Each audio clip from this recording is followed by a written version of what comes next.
For session three of the May 2025 Widening Virtual Training, we'll be hearing from one of the most prominent names in journalism today. And sometimes we can forget that these high-profile journalists were once just like us. They were trying to maintain a beat and navigate newsroom drama. Well, today we'll get some advice about assessing our skill and negotiating career opportunities from Jemele Hill. She's an entrepreneur, contributing writer for The Atlantic, host of the Spolitics podcast, and author of Uphill, a memoir that was published in 2022. Prior to The Atlantic, Jamel co-anchored SportsCenter with Michael Smith. And she is the executive producer of the ESPN documentary on former NFL quarterback and civil rights activist Colin Kaepernick. You can read Jamel's full bio on our website at nationalpress.org. Jamel, it's such a delight to have you join us with Widening today. Thank you so much. I appreciate it. And you forgot to mention in that lovely intro, and also the mentee of one Rachel Jones. We go back a long way. Go back an extremely long way. So that was really going to be my first question for you. When we knew each other back at the Free Press, I know you were a teenager, and I know, it's hard at that point to know what you want to do or whatever, but did you have a vision for the kind of journalist you wanted to be and what you wanted to be doing? I didn't know if I had a vision when I first started in this about the kind of journalist I wanted to be. I knew I wanted to be a journalist, and to be more specific, I wanted to be a sports journalist. Like I've never wanted to do anything else. And that possibility started to emerge for me when I was in 10th grade. And I always tell other journalists is that in a way I'm a really bad example because I always knew what I wanted to be. And most young people, it's not that way. It's that you change your mind four, five, six, even more times. And even when you go to college, you might switch your major a couple of times, but I didn't. It's like once I got introduced to journalism, I was hooked. And that started for me because I started working in my high school newspaper. You know, I'm from Detroit. I went to the Mumford High School, which, if you're of a certain age, I know these folks are a little young, younger. Then you remember that Eddie Murphy wore our T-shirt in the Beverly Hills Cop franchise because the director of that franchise, Jerry Bruckheimer, went to Mumford. And so Eddie Murphy, Axel Foley always wore a Mumford t-shirt, and people thought it was a fictional high school. And I had to tell people, like, no, it's a real high school. I went there and graduated. And in fact, one of the coolest moments I experienced out here, I live in Los Angeles, even though I'm in New York right now, but one of the coolest moments I experienced was getting able to actually meet Jerry Bruckheimer so I could tell him, like, yo, I went to Mumford too. We're alums. Um, and even cooler to brag to him that there's an auditorium named after me in Mumford and not you. So I got to mess with him like he has, made billions in movies. I was like, and to think I got the auditorium and you didn't, there's nothing named after him at Mumford.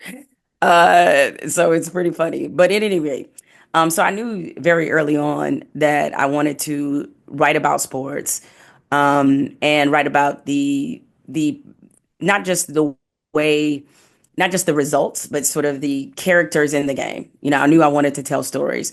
But I didn't know exactly what that looked like. Hence why it was important for me early on in my career to meet people like you and to be exposed to other journalists so I could understand what kind of journalist that I wanted to be. So I'm writing for my high school newspaper, and I got accepted into an apprenticeship program that was run by the Detroit Free Press. And this program, the design of it was to expose young journalists, mostly of color from the Detroit metro area, to what journalism looked like. And this is the early 90s.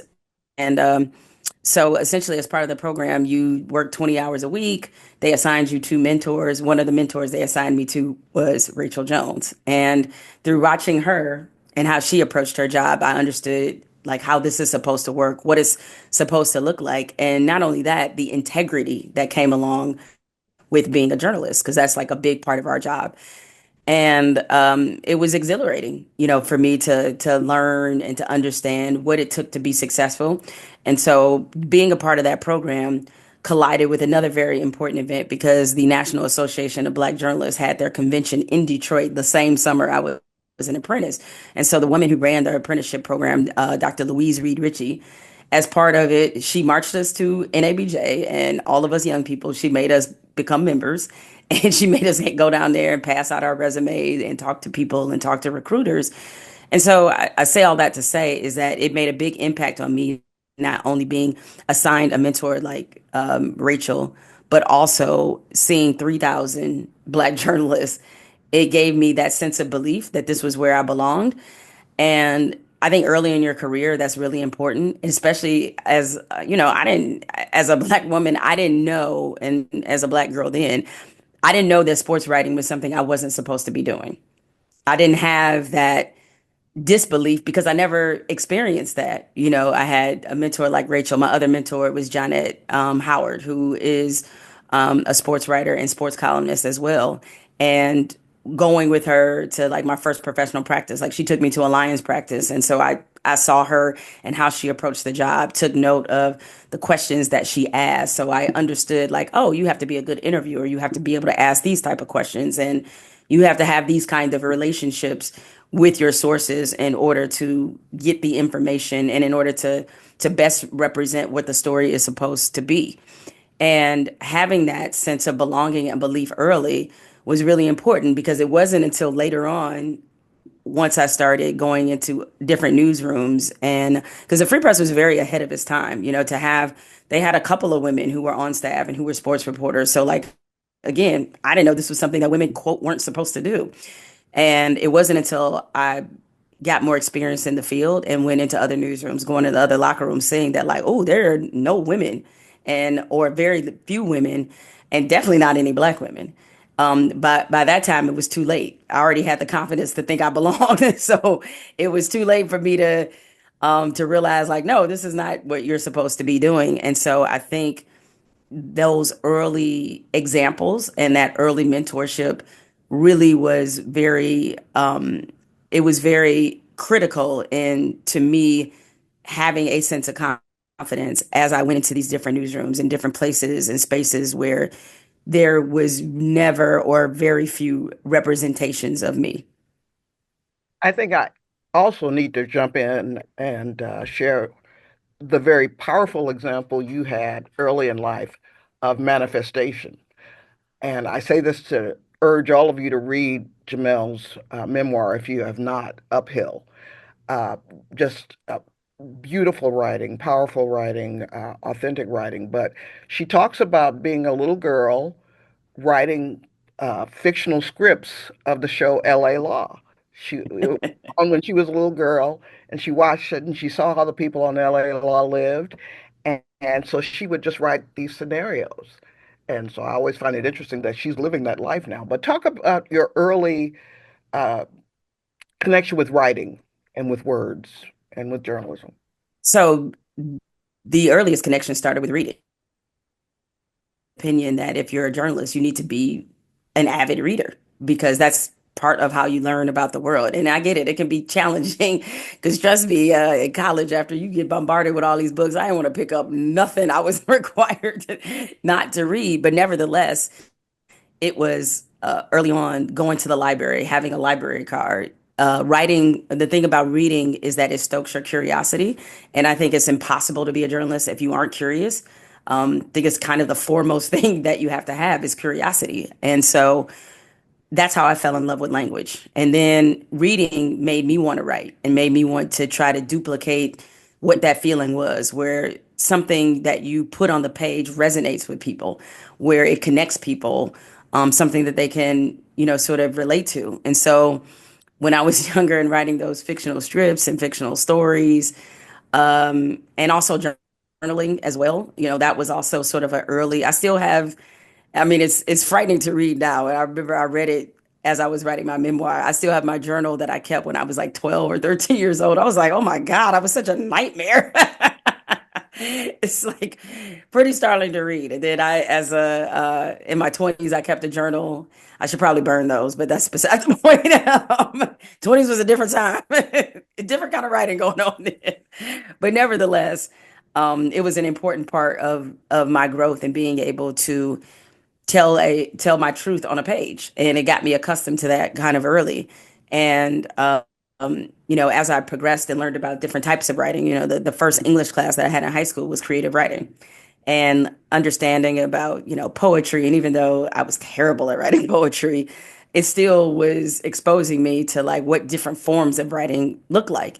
And so I started reading newspapers, like on top of reading books. I started reading newspapers when I was young because back then, kids, the only way you could follow your sports team is by reading the newspaper. And so my mother, and it's a story I tell in my memoir, my mother used to clean houses. And so she cleaned the house of this older white gentleman who had a subscription to both newspapers, the Detroit Free Press and the Detroit News.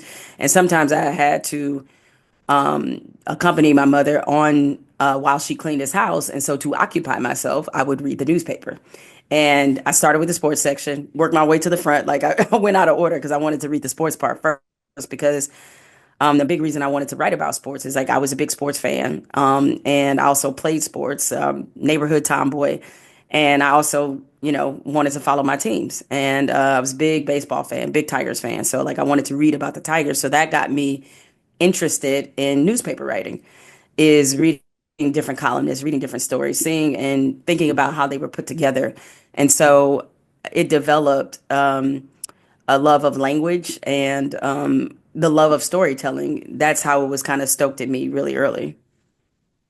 Tell us about your very first newsroom job, your very first journalism job, where it was, salary, bring it on All right, now you mean as a professional or as an intern? as a professional. Okay, so my first newsroom job was at the News and Observer in Raleigh, North Carolina. Now, I interned in Raleigh. I went to Raleigh my after I graduated from college. So I was like the perennial intern.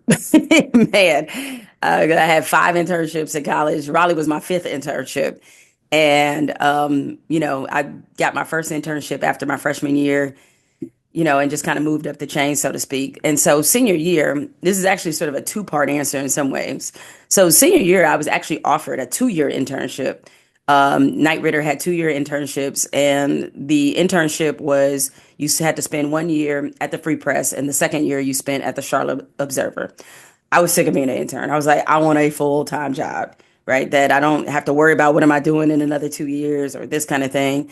So I actually turned that job down, which in hindsight, I was like, man, that was kind of crazy to do that. I did. I turned down the 2-year internship, rolled the dice, and decided to go to Raleigh to intern. And the reason I chose Raleigh was because a really good friend of mine worked in Raleigh. He was a full-time staff writer, and he had also interned there. And he said, Raleigh's a really good newspaper. They tend to hire their interns, and it's a great place for a developing writer. And this was all true. They had just won a Pulitzer Prize. They were considered to be one of the best mid-sized papers in the country. So I rolled the dice and took the internship with the hope that by the end of it, I would convince them to hire me. And so after about 2.5 months that I was there, they extended my internship. I had another very impactful conversation with a fellow staffer. He covered hockey actually for Raleigh. And he was like, yeah, I started here as an intern as well. And he told me that they extended his internship. They just kept extending it to the point where he wound up interning for them for 11 months. I was like, oh no, that will not be me. That will not be me. 11 months? No. Because, it's cheaper to do that. Like, I think as an intern, I think I might have been making 400 a week, maybe.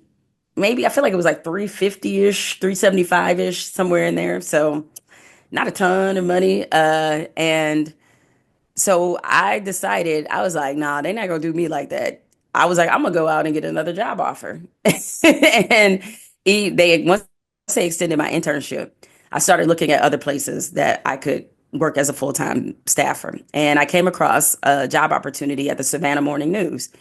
And Savannah, they were smaller than Raleigh, but they had a good reputation. They had just did a redesign. They were doing like a lot of exciting things, and they had an opening for a high school reporter. So I'd be covering high schools, and they wanted somebody who had an enterprising mentality, but bring it to high school sports, meaning that they wanted on top of, sort of your nuts and bolts coverage of certain high schools, they also wanted somebody who could do takeouts and big features and that sort of thing. So I went to Savannah. But before I went, I told Riley, like, yo, I'm going on this job interview, just so you know, FYI, because I wanted to plant the seed. And they were really shocked. And I don't even remember, I think it was just talking to different professionals in the business that sort of put me on game about, like, frankly, how you can pit one job offer against another one. Right. And so, the idea was like I really wanted to stay in Raleigh, but the Savannah job was a good job, and if need be, I would have gone there. And so I think the Savannah job, I went there intern. I mean, I went there, interviewed, crushed the interview, everything. They offered me a job like literally within a few days after our interview. So I was like, bet. And I think the salary they were offering me was like 24. I feel like it was $24,000 a year, somewhere between 24 and 26,000. I think that's what it was. And so when they offered me the job, I went to Raleigh and I said, "Hey, I got this job offer, and I just want to see if you guys are going to respond in any kind of way." And they were like, "Okay, yes, we give us a day or two, we'll come back with something." And they actually came back with an offer that was lower than what Savannah gave me. And I was like, okay. Oh, I see y'all not serious. Oh, y'all don't think I'll leave. Like, I will leave. All right. Like, not a, and so I was like, okay, well, it's not as much as what they're offering me. And so then they wanted to know what their offer was. And so I told them, they're like, all right, hold on. We'll come back to you. So they came back to me with an offer that was, I think, a little bit higher than what Savannah was. So I was like, should I go back to Savannah and say, hey, guess what? The paper that I'm at, they offered me more. And I think I did go back to them and say, like, hey, they offered me more than what you guys offered me. So they counter offered. And then Riley counter offered. And I was like, all right, I can't do this too many times. Like, I'm young and, even though I'm young and brash, I'm also a little self aware. And I talked to some other people on staff who also started as interns. They were like, hey, what did y'all start at? I'm just curious. And I was above where they started at. So long story short, I think I wound up taking the Raleigh job, and I think I was making like 27.5, maybe somewhere in that neighborhood. And the job description didn't really change much. I was a general assignment sports reporter, and I considered it really winning just because the average salary for a journalist was $19,000 a year. And I was like, look at me balling out. Right. But it taught me a really important lesson. And look, I won't lie to you guys, it was terrifying to do that. But there were other, people I talked to in the business that told me that's exactly what you should do. And it also taught me the value of sharing your salary, frankly, with other people. I know it's something that we're taught not to do, or people think it's like impolite, or, there's a taboo around it. But these newsrooms and these companies kind of rely on the silence. And they use that part of it against you because they think you won't ask the question. Um, and it also, especially in journalism, early on in your career and even mid-career. I mean, I don't think this actually ever stops. So let me not just act like there's a stop button for this. Is that you really have to be your best advocate in these situations, and especially if you're, a woman. I think we especially sometimes get that conditioning that we're being too bold, or too brash, or that sort of thing, by like asking for these things. I remember, I'll never forget this part of reading Sheryl Sandberg's the who ran Facebook for a while. I don't think she still runs it, maybe she does, I'm not sure, but anyway, I remember reading this in her book, and she was talking about how if there was like a new position or a new project, like all the men in the room would like raise their hands, whether they had no experience, whether they were not right for the job, they would just like do it anyway. And the women who were more experienced than them tended to not do that. And so she had some conversations with them. And she realized that a lot of women, especially, like we have that fear of, quote, being exposed, if you will. And so what we will do is if a job has 100 qualifications, we could meet 90 of those. And but we're focused on the 10 ways we don't maybe fit the qualifications or maybe the little bit of experience that we don't have. Meanwhile, a dude will have like 10 of those qualifications. They'll be like, I'm applying anyway. So that's why I always say to myself over and over, God, please give me the irrational confidence of a man. No offense, men. but like I think men are naturally that kind of confidence is more conditioned and encouraged in them. And as opposed to with women, it's not really the same. So that early salary example was something that gave me the confidence to do it again. And then, the more you practice it, even if it feels terribly uncomfortable, the better you sort of get at it. And I should also mention in that, as an addendum kind of to that salary story, is while I was at Raleigh, and this was after I had accepted the job and, I'm full time there and everything, the Sports Illustrated offered me a job. And Sports Illustrated was where I dreamed of working. Like I never dreamed about working at ESPN. I dreamed of working at Sports Illustrated because I saw myself very much as a writer. And that's where the elite sports writers in my mind went to work for. It was Sports Illustrated. And they flew me out first time I ever went to New York, and I was like had this amazing hotel room. I was like, oh my God, this is like incredible. And Sports Illustrated, the job they offered, it was as a writer reporter. And I asked them, well, what does that mean exactly? And when they gave me the job description, it's like you're kind of a glorified copy editor.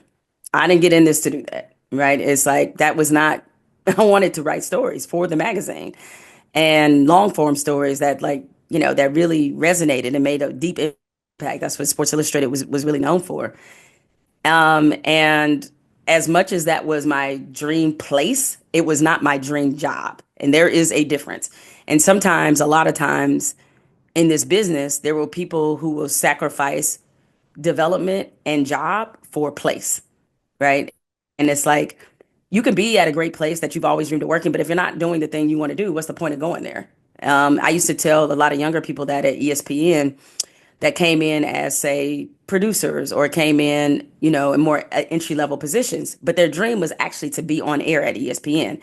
And I would say to them, I said, look at who's on TV at ESPN. Have any of them ever been in your job?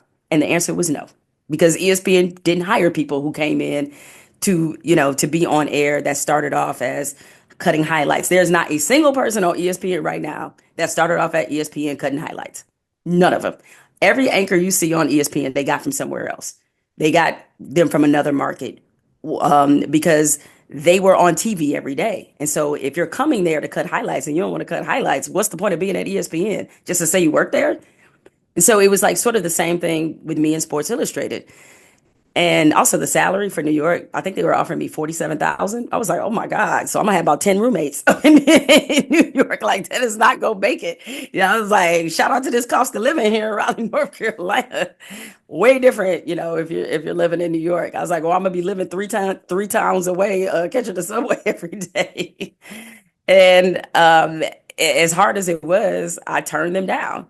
And I remember the recruiter at the time when I turned the job offer down, he said, I'm actually glad that you did it. He's like, you have a lot of talent and you're in Raleigh, you're doing incredible work. Because I had just won also the State Press Association Award for sports feature writing. And so I was in a really good groove, really developing as a writer. And he said, we can afford you now. I know we won't be able to afford you later.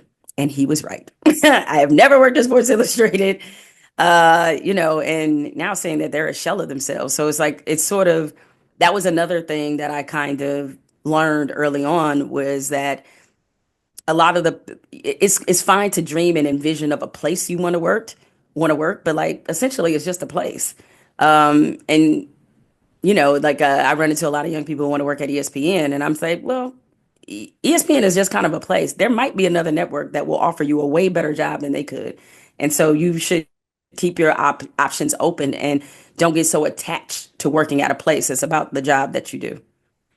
Well, such great advice. And I want to give the journalists as much time as possible to ask you questions. So please get those Zoom hands up. But before that, I wanted to ask you about perhaps one more time prior to ESPN, where you may have felt you were being underpaid, overworked, and overvalued.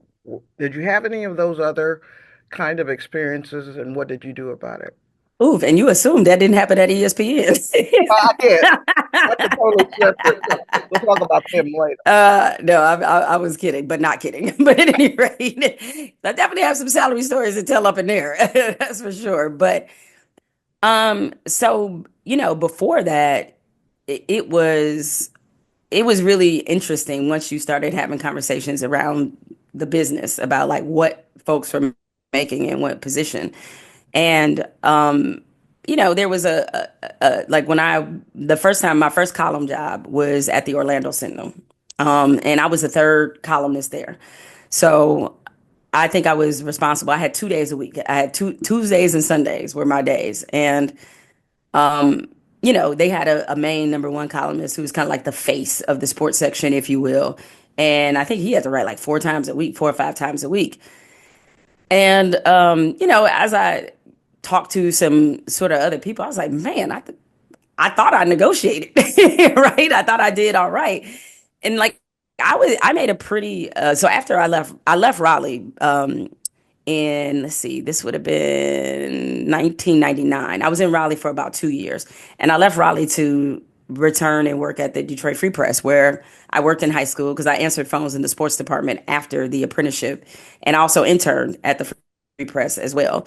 And so they had an opening to cover my alma mater, Michigan State, to cover Michigan State football and basketball. And they came in like their first offer was $25,000 more than what I was making in Raleigh. I was like, "Ooh, Raleigh ain't got a shot up in here." Like it was so much more money. But even with that, the Free Press was getting me on the cheap end because of what they were paying the previous writer, who they had elevated to become a columnist. And I think I didn't. Yeah, I didn't even negotiate that. Now that I think about it, I was like, I'm pretty sure we didn't have a salary. Like I was like, oh my God, 25,000 more. Bet I'm there. Like, how fast can I get to Detroit? you know? And so, which is probably a mistake. I mean, to be honest, like it probably was. And so, at any rate, but by the time I left Detroit, I was making pretty good money because Michigan State basketball won a championship. It was like all these things that were happening. And they actually had me do a book on Michigan State winning a title. They just pretty much took a lot of the stories that I'd written about them through the year, and they gave me a bonus for doing that. And in Detroit, we had merit raises because Detroit is a union paper. I assume it still is, not sure, but like it was a union paper. And so you also got a guaranteed like 3% raise, but anything on top of that was based off the job that you were doing. So I was getting like 5, 6, 7% raises for like, a few years. So I think I was, by the time I left, and I was there for 6 years, I think I was like making close to 70 by the time I left Detroit. And so the job in Orlando, when I interviewed for that, got the job, I think their initial offer was like 75. And I think I had to get them up to 80. And so 80 wound up being the closing offer. And yeah, I mean, I did go back to the Free Press because I did love working there. And but I was ready for a different role. I really wanted to be an enterprise writer for sports. I wanted to do long form stories, about players and that kind of thing. I wanted to get off the grind of a beat. And Can I jump the in here just to ask Sure. you, who advised you about salary stuff at that point in your career? I'm assuming you didn't have an agent, maybe at that No, point. no, no, I didn't. Not at all. So at that point, I am about, let's see, because I was at the Free Press from 99, excuse me, to 2005. So I'm about 7, 8 years in the business at that point when I got the job in Orlando.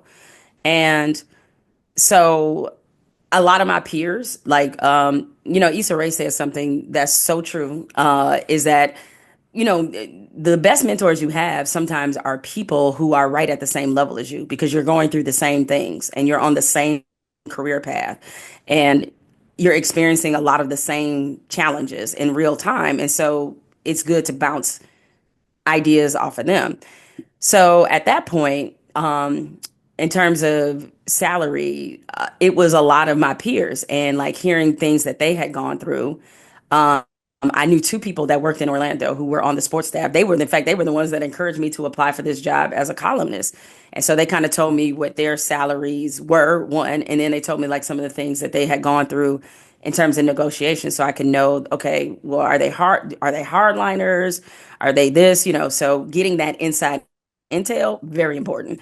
Um, and then talking to people around the free press, frankly, it's like, some of my really good friends that I went to college with were at the Free Press at the same time.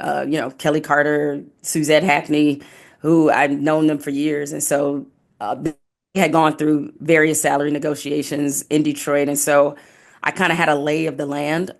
So really, it was like across industry and in terms of learning like different negotiating tactics. Like, I don't remember, I wish I could remember who put me on this game of, okay, let's say that it's a place you really want to work, but maybe the salary isn't a huge bump. You can always ask for a signing bonus. That is true. That does work. I was like, oh, snap. I didn't even know that worked, but it's true.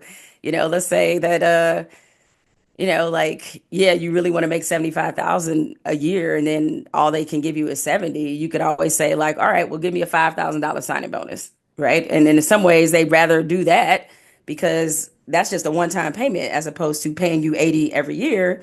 And so you might be likely to get something like that, because I knew of a couple of my peers that had done that at various places. And in fact, I want to say I just can't remember who it was, but it was a paper that came after me while I was in Detroit before I took the Orlando job. And the Free Press not only gave me a salary bump, they also gave me a bonus, another bonus. So I was like, man, those were the days when newspapers were spending money. The good old days, right? So, but in Orlando, to get back to your question, I realized once I was there that I probably could have negotiated harder given what the salary structure was for the other columnists and looking at what some of the more senior writers were making. Because the fact is, again, I had 7, 8 years experience under my belt. I had covered an Olympics, I'd covered a bunch of things like national, done a lot of national reporting. And, financially, Orlando was in a kind of a healthy place and they were the only paper in town. So it wasn't like, they had the money for sure. And I think, sometimes you have to take emotion out of it. And the Free Press, when they countered, I think they didn't offer as much, which really kind of surprised me. But I think I was more insulted at the job the Free Press offered me to stay. And I was like, I am not going to stay and do that. What was it? One, uh What was the job? so one, they offered me a job that somebody already had.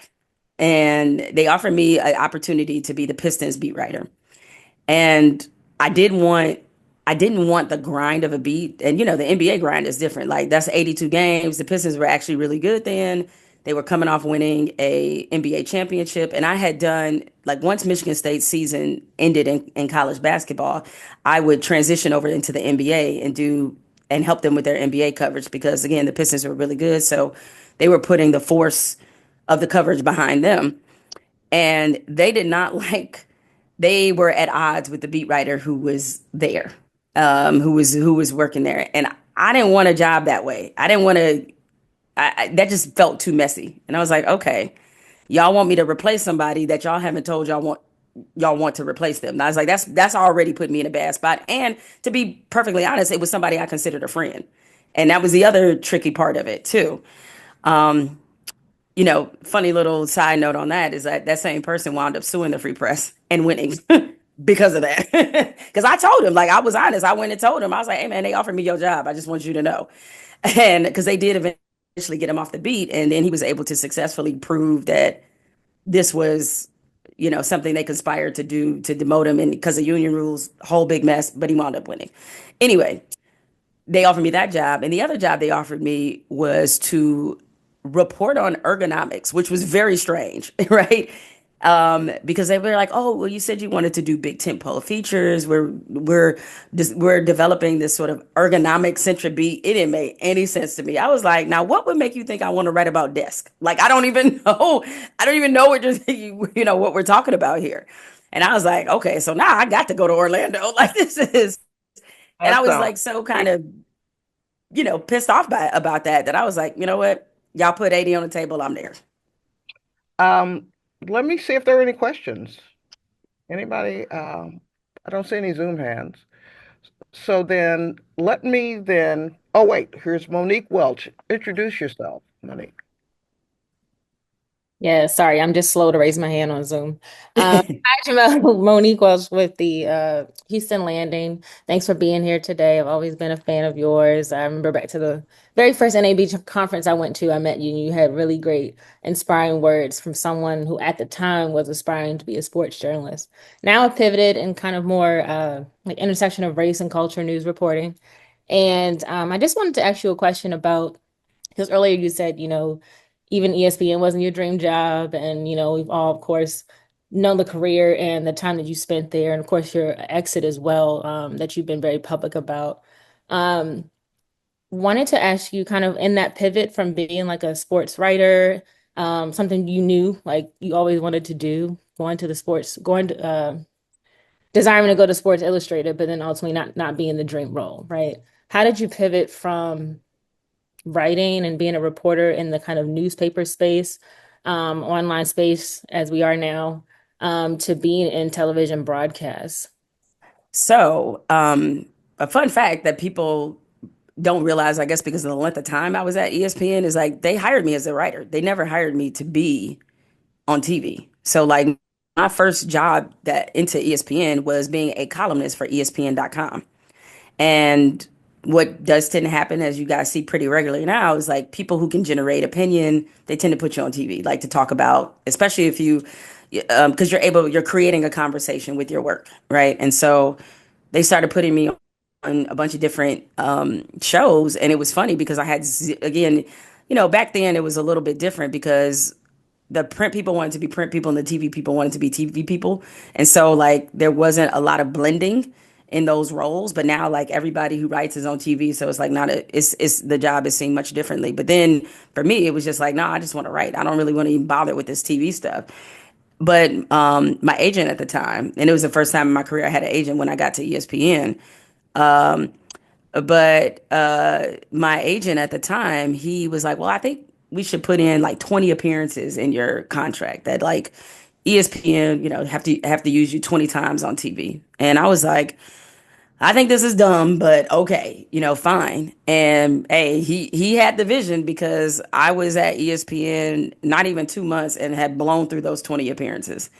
And I think because I came into television not taking it seriously, as bizarre as this may sound, that is probably what helped me the most on TV, is because I just came in, I was just being me and very loose and casual in terms of like my approach. Um, and I wasn't, I sort of was a natural at it. And so it just kind of went from there. And next thing I know, within the first year that I was at ESPN, TV had become like 40 to 50% of my job. And I saw, based off the dynamics of the company, that TV was really what stirred the drink.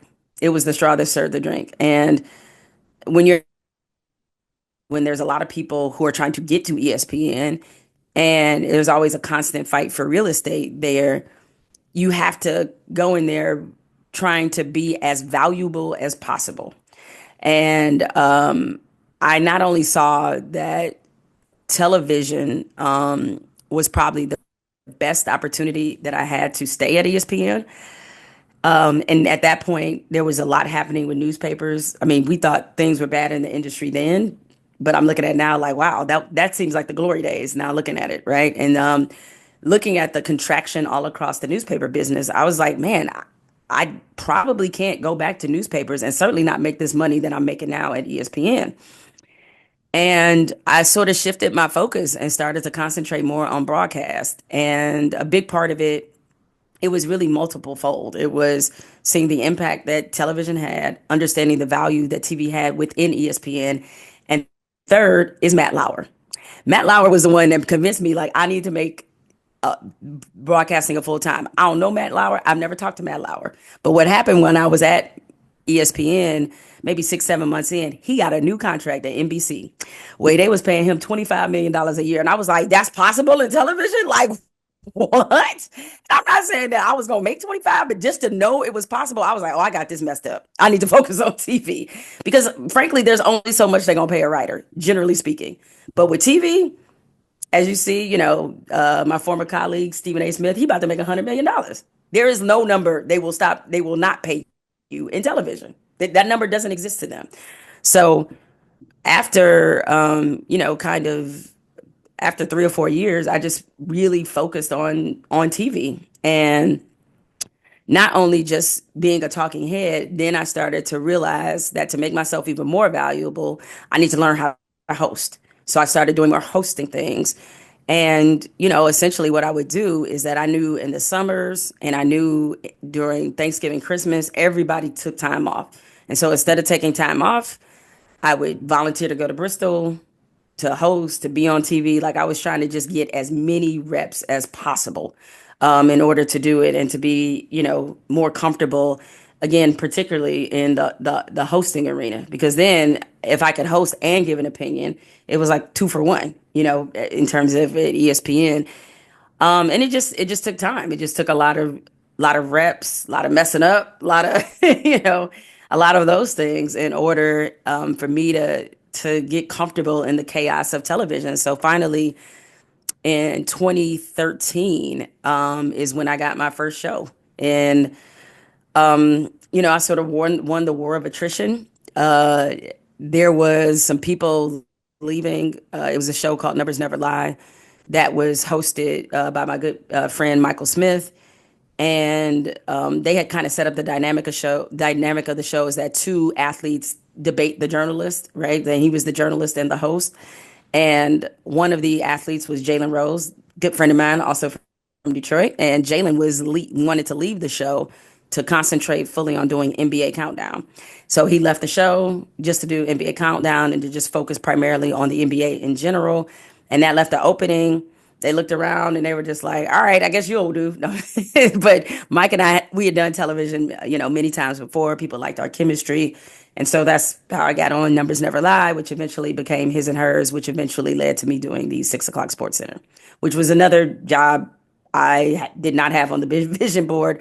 To me, hosting Sports Center, I'm like, no, that's for real anchors, like Stuart Scott. Like, I'm not I can anchor, I can host, but like, no, no, no. It's for the serious, serious broadcasters. But, again, the company really liked me and Mike's chemistry. They approached us with the idea of doing the 6 o'clock Sports Center. And we were like, well, I remember the first time they asked us about it, we both bust out laughing because we thought they were like, we dress up in weird costumes and do like silly stuff. Y'all want us though, Sports Center? Like, you guys must be crazy. And yeah, then they were like, no, we are serious. And so the rest, as they say, is history. I guess that's an example about staying open to possibilities. Another question that I wanted to ask you about was the issue of media influencing people who are not necessarily journalists, but they have the demeanor and the ability to communicate. What are your thoughts about whether or not people who sort of see themselves maybe in one silo? I'm a print writer or I write for whatever, versus being on camera or whatever. What advice would you give to folks? What I would say, much like you just said a moment ago, is like you have to remain open. And the reason you do is not just to be honest, financially, it just makes too much sense not to. And, as I mentioned before, like the ceiling for television is infinite. And even now, I would even add to not just TV, but not just TV in the traditional standpoint of network television, but being open to doing digital shows, being open to doing video podcasting. All of these things are part of the skill set that I think journalists have to have now. And it's skill sets that I was able to pick up along the way. You know, the first time I had a podcast was at ESPN. And part of the reason, by the way, I should mention that they did put me on Numbers Never Lie is because Mike and I had our own podcast that we started. His and Hers was a podcast first before it became a TV show. And and that was actually born out of frustration. We created the podcast because we kept asking to be paired together to, you know, some producers to build a show around us. And and we every time we see this producer, he became a friend, like a good dude. But we remind him about how when we first approached him about putting Mike and I together on TV, he told us we wasn't to jump off. That's exactly what he said, and we were like, "Do you know you're not using it? Correct. Never mind." And so, but we, oh man, we gave him shit for that. For I can't tell y'all long, but like, you know, once we wound up getting our show, and so at any rate, I say all that to say is that being able to pivot in this industry is vital. If you notice how the skills, you know, the great thing about being a journalist is that the skill set you develop translates into so many different areas. And now that I'm on the kind of the behind the scenes, behind the camera side of things, you know, being out in LA and doing some work on documentaries and different TV stuff, the ability to tell a story is a really rare and unique quality. And there's a lot of people who can't do that. And so I think we should think about it in the sense of like, yeah, whether, you know, at one point it was a stone tablet, all right, then it was the newspaper, then it was like the method is always going to change. But how we do our jobs is never going to change. That has lasted the test of time. It's still who, what, where, why, how. That has never changed. And so you have to give yourself the opportunity to do it in these other platforms because you have to look at where the trends are, where people are spending money. And like, for example, you know, YouTube is hot. Like YouTube is hot, doing digital shows hot. That's where people are spending money, right? Because for the first time in history, more people watch things on their phones than they do on linear television. And so all of these different platforms are trying to create digital content. And, you know, like, so my focus, for example, in the last probably 6, 7 months has been purely on building my YouTube following because I see where the money is going.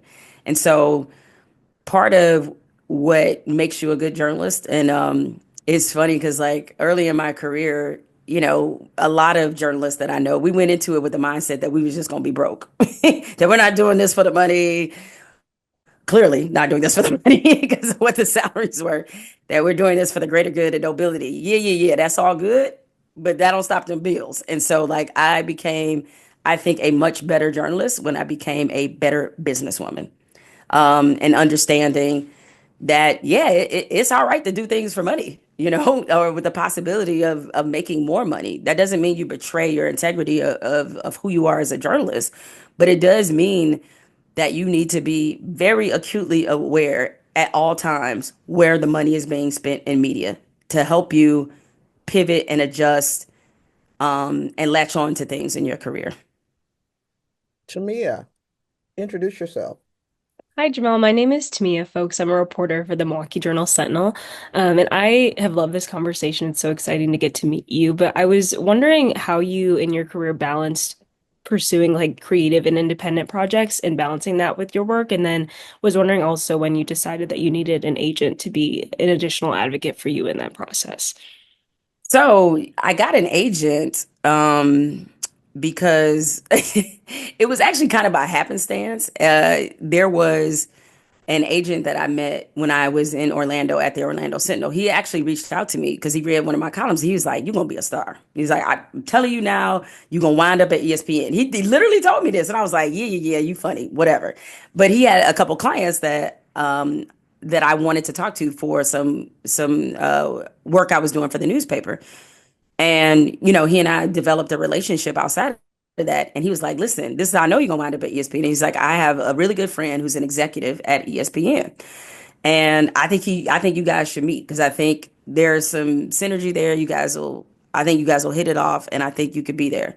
And it's true. He set up one of his good friends was an executive at ESPN who oversaw ESPN the magazine and also their original programming. And he and I met for dinner, and at the time, there was a guy who you guys might be familiar with named Skip Bayless who was transitioning out of writing and moving completely to television. He didn't want to write anymore, and so they needed a general sports columnist for ESPN.com. And yeah, I hit it off with the executive, who's still a good friend of mine, and got the interview, got the job. And so it kind of happened by accident. I got one, but then once I got to ESPN, everybody had your agent. I was like, oh, okay, I see how this works. And me and that agent, I wound up because every agent knows that they're hired to be fired. They just are. And so I think in the TV game, it is pretty necessary, just because so the first agent I had, we wound up parting ways after my first contract because I felt like he was really good at getting me in ESPN, but when it came to broader relationships across ESPN, I didn't think he had those as strongly as I needed, and industry relationships, right? Like, because it wasn't having an agent is partly about them negotiating your salary, but also about them putting you in a position to succeed elsewhere and to have those relationships so you can have other conversations. So I left him for a agent that was part of his own agency, that was part of a pretty big agency that a lot of people at ESPN were represented by.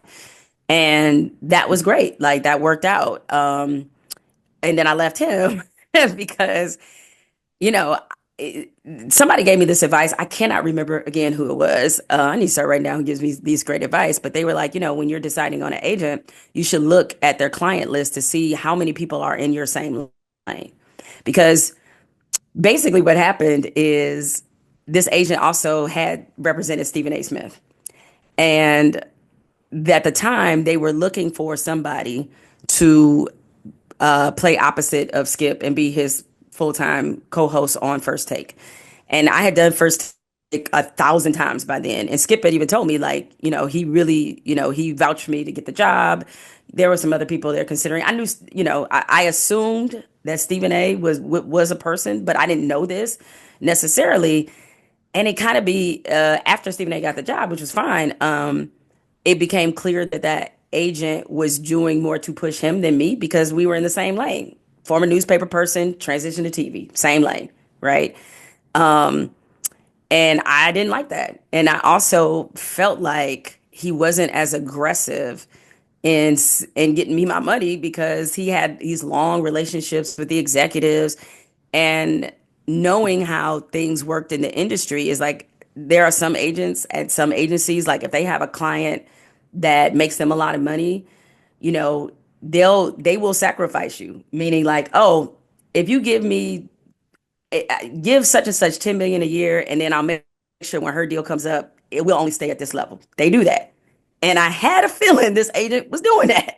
And so I was like, oh, I got to fire him. And so I left them and went to CAA, which was great because CAA, they will definitely get you your bread. Like they do not play about that. So, I just felt like when you're talking about these like really gigantic numbers, and then you want to be put in line with other opportunities and things like that, is why an agent to me was helpful.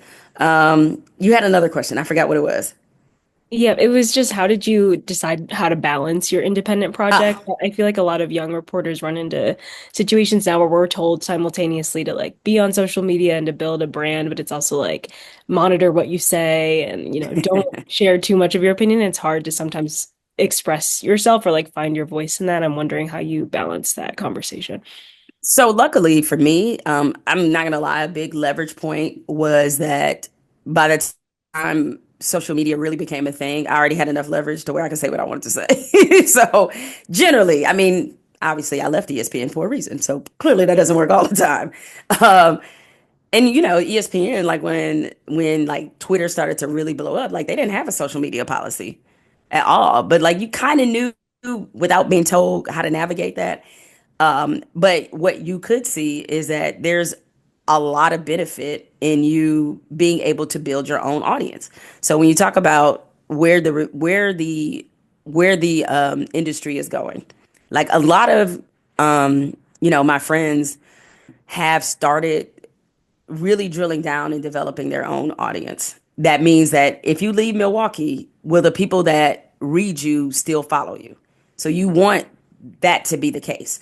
So look at, like, say, Don Lemon. Don Lemon had a huge following at CNN, but Don Lemon is now on YouTube. And the reason Don Lemon is on YouTube is because, and why he hasn't, this doesn't mean he'll never work for another network, but there's really no reason for him to. So he has like 700,000 subscribers on YouTube. You can monetize YouTube. It has the best monetization of literally any of the platforms. And so now, like, he's totally drilled into social. And even through your reporting, even while without giving your opinion, you could still build a brand and a following on social. And I advise you do that because, like, other friends of mine are now on Substack. So while the business is contracting in some way, the need for information is not. And good or bad, people do want to know the personalities behind the people delivering the news. And so what I would say is that I think you need to look for ways to build your audience that is independent of the place that you work for. Because unfortunately, whether it be Milwaukee, whether it be any place, like, we're all very vulnerable to being at the mercy of these places, which is why you have to do that. And I don't know what Milwaukee's rules are in terms of, like, allowing you to do other things independently on your own, but let's just say maybe in an entirely different subject matter, you developed your own Substack. I mean, because again, that's sort of where the business is moving, where people are taking their audiences with them. Like Joyanne Reed, who's a really good friend of mine, she has her own Substack and she's killing it on there.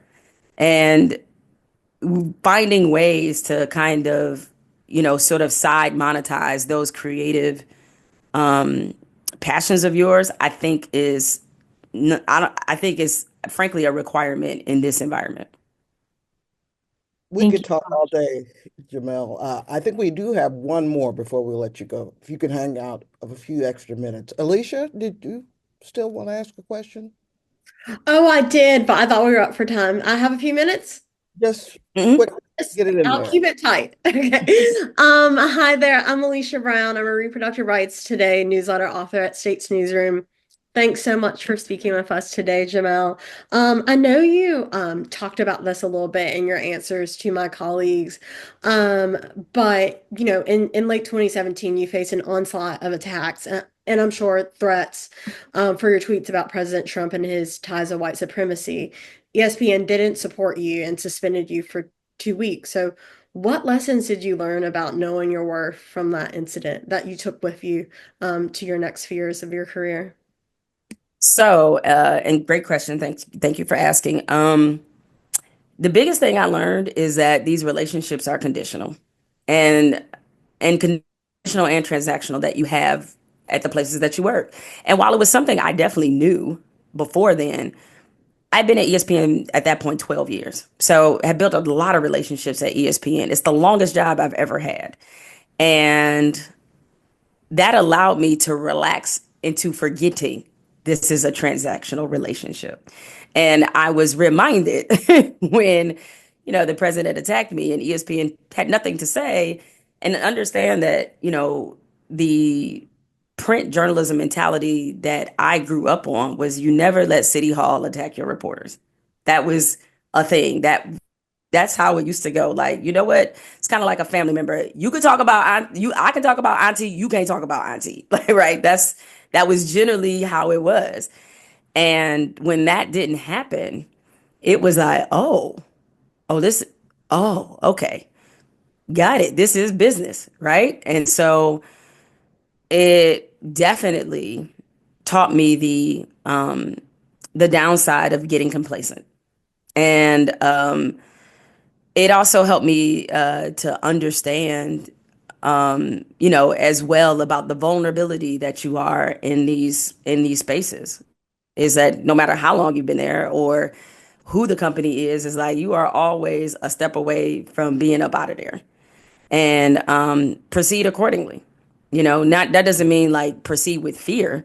What it does mean is that if you have more of a transactional approach to what you're doing, you will maintain and always have at the forefront what you're actually worth. I also learned that something else that's valuable is like better to leave early than late, you know? And I knew when that happened, I was like, I'm leaving on my terms. And I knew I knew that they wouldn't fire me necessarily because frankly that would have brought them a level of heat that they a level of smoke they did not want just from the public and how bad that would look for them. But I used that to my advantage to get off Sports Center. Like I had my contract was the kind of like an athlete that has a no trade clause, right? So like I was contracted only to do Sports Center and they couldn't move me to another show. But at the same time, I wasn't enjoying being on Sports Center. Like it's a legacy job, and I get it. Like a lot of people dream about being on Sports Center. It was not the job for me. It's probably the worst job I had at ESPN. We had a lot of creative infighting that was happening behind the scenes. And after the Trump thing happened, they were essentially trying to strip our show that of anything that might be construed as black. Like they just were like, we are trying to make Sports Center great again. We used to joke about that all the time. So so yeah, like that going through all of that, I was like, this job is not fun. It was like the first time in 12 years I actually did not like going to work. So I said, okay, they probably don't want me on Sports Center and I don't want to be on Sports Center. So I went to them and I asked to be off the show. And they were just like, well, what do you want to do? And I told them I wanted to go back to writing. I wanted to work for the Undefeated, which is now Anscape, because I wanted to be back in like more of a journalistic environment. And I also wanted to get out of Bristol. I was like, good Lord, I did not want to be in Bristol, Connecticut anymore. So I wanted to get out of Bristol. I wanted to write and I wanted to just kind of float around doing different shows with producer groups that I personally liked, as opposed to dealing with the Sports Center people. And, their first reaction was like, well, we don't usually pay people what we're paying you to do that. Like, people getting paid what you get paid have to be on TV every day. And I was like, mm-hmm. But I was like, I was honest with the person who was in charge at the time. And I was just like, oh, I know that. But like, I know, and y'all won't say it. Y'all don't want me on Sports Center because I bring in too much attention, the kind of attention y'all don't really want to deal with. And he was like, I'll get back to you in a couple days. Bet. And he was like, yeah, if you're willing to amend your contract to waive the fact that you only are contracted to do Sports Center, you can leave. And I was like, great. Absolutely. And so knowing that, I was able to move to Washington, D.C. Thank God. I was like a major city again. Oh my God. I was like, ooh, and black people. I get to see black people all the time. Even better. Right? So being able to move, but I also knew that if they were willing to do that, then my days, even though at that point I had 3 years left on my contract, I could have sat in there and just collected a check. But I was like, I'm not, I'm going to go while I still have leverage. And while not just leverage at ESPN, but leverage in the marketplace. And, there was a lot of people calling and, wanting to, wondering about my future, that kind of stuff. And so I was like, all right. So I'm gonna use again the same principle. It's like y'all actually don't want me at this network, but y'all can't fire me, and you don't want to. The fact is you're tired of right wing magazines and news outlets and Fox News banging the drum about me like y'all tired of it. ESPN is being put in a politically weird place that they have never been, just based off my presence. So I used that to my advantage, and my agent went to him. And well, actually, I told them first before my agent started negotiating. I was like, I think our relationship has come to an end. I was like, I think it's probably in the best interest of both of us that I leave, and they agreed. And now, usually, what happens is that one, with 3 years left to go on your contract, like that's a lot of time. But I was gonna leave with my money, and typically, if you don't leave with the leverage, they would try to get you to agree to a buyout for pennies on the dollar. Not me. And especially not when I felt like I held the leverage. So I got 90% of what I was owed left on those 3 years. Um, and so, yeah, so I just kind of used what they wanted against them, essentially. And after that, I was able to transition and do, as I joke, I traded one job for 50 jobs. So I have 50 jobs now. I traded that all in. But I also got autonomy. I got married like a year later. And so it was like all these things that I wasn't able to do, like fully build a life. I was finally able to do that. I mean, I live in LA because it's the first time in my career I actually picked where I wanted to live. So me and my husband, we were just dating then and we were in a long distance relationship. We were like, hey, we knew at some point we wanted to live in the same city and live together. So we literally picked LA because it was the best for us both professionally and personally. And that is something that never would have happened had I rolled out them 3 years at ESPN.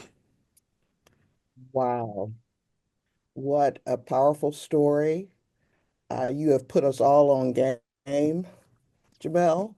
Uh, and once again, it's always a pleasure, and I'm always so proud to say that I know you and knew you when, and to watch your career trajectory has been wonderful. So thank you so much for joining the Widening the Pipeline family today, and we'll have you back again as soon as you have free time on your schedule. So Well, anytime. And it is, I just, you all that are on this call is like, I can't tell you how invaluable it is to know someone like Rachel who was constantly putting me up on game throughout my career. So I hope that you all take advantage.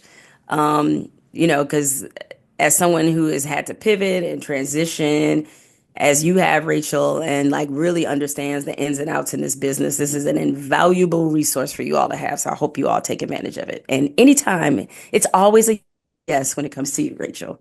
pleasure. Take care. We'll be in touch with you. Okay, take care, y'all. Bye bye.